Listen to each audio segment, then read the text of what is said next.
Sur ces images, vous pouvez apercevoir l'un des plus beaux sites touristiques de la Guadeloupe. Il s'agit de Porte d'Enfer. Cependant, en période d'échouage, il devient méconnaissable. Bonjour, je me présente, je m'appelle Lisa et je suis élève de première au lycée polyvalent du Nord-Grande-Terre et j'aimerais vous présenter notre projet Porte d'Enfer, terre de sargasses. Les sargasses sont un fléau écologique depuis plusieurs années pour notre archipel et ce, même en période de confinement, car oui, il y a des échouements et nous allons voir ça avec Damien.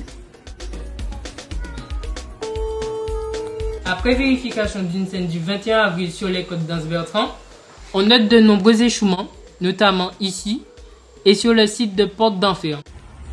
J'espère avoir pu vous aider dans vos recherches. Merci Damien. D'ailleurs, c'est contraignant pour le restaurateur de Mon Coco. Justement, nous avons une interview avec lui qui nous explique les impacts des sargasses sur son restaurant. Bonjour, Ambina et Saint-Romélo, gérant du restaurant chez Coco.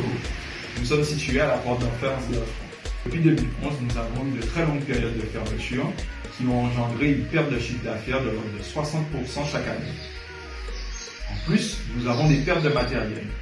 Lorsque les sargasses rentrent en décomposition, elles génèrent un gaz qui réagit particulièrement avec le cuivre, qui attaque les chambres froides et les systèmes électriques.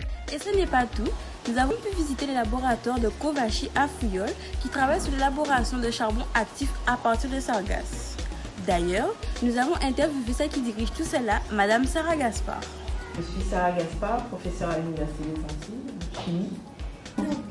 On aimerait savoir si vous pensez qu'à long terme, les sargasses peuvent avoir de conséquences sur un site. Il est nécessaire que les sargasses soient ramassés assez rapidement et qu'il n'y ait pas une accumulation trop forte de sargasses avant le ramassage. La vie aquatique va être touchée en fait, d'accord, puisqu'on a moins d'oxygène, d'une part, et d'autre part, la production de H2S va poser un problème. Pour poursuivre nos investigations, nous avons réalisé des prélèvements des sargasses au lagon de Porte d'Enfer, ainsi que des échantillons d'eau pour les mettre dans des conditions anaérobiques et ainsi reproduire leur décomposition.